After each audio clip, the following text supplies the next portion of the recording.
সত্যিকার ভালো স্ত্রীর জীবনের সবচাইতে দামি সম্পদের নাম হচ্ছে তার স্বামী।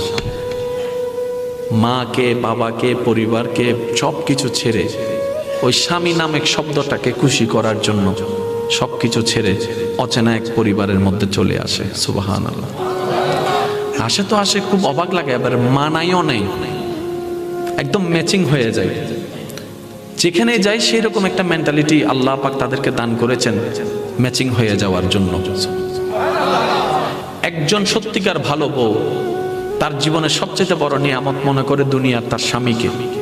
কারণ সবাই তার সাথে বেঈমানি করবে, আমার স্বামী কখনো আমার সাথে বেঈমানি করবে না। সবাই আমার হাত ছেড়ে দিবে, আমার স্বামী কখনো আমার হাত ছাড়বে না। এখানে যারা বিবাহিতরা আছেন, আমি ছোট্ট মানুষ হিসেবে শ্রদ্ধার সাথে একটা কথা বলি। এক ঘরের নিচে থাকলে, একই ছাদের নিচে থাকলে অনেক কিছুই হবে, মন মালিন্য, পক্ষে বিপক্ষে, পছন্দ অপছন্দ অনেক কিছুই হবে।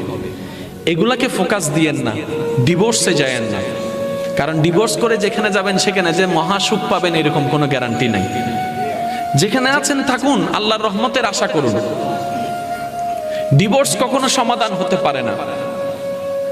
স্বামীর কাজ হচ্ছে স্ত্রীদেরকে মায়া প্রদর্শন করা, মহাব্বত প্রদর্শন করা, কেয়ারিং পছন্দ করা, কেয়ারিং প্রদর্শন করা। আর স্ত্রীদের কাজ হচ্ছে স্বামীদেরকে ভক্তি করা, শ্রদ্ধা করা, সম্মান করা। দুইজনের পক্ষ থেকে যখন এই ইসলামের নিয়ম দুইটা চলে আসবে, অশান্তির সংসার অশান্তির হয়ে যাবে। সুবহানাল্লাহ।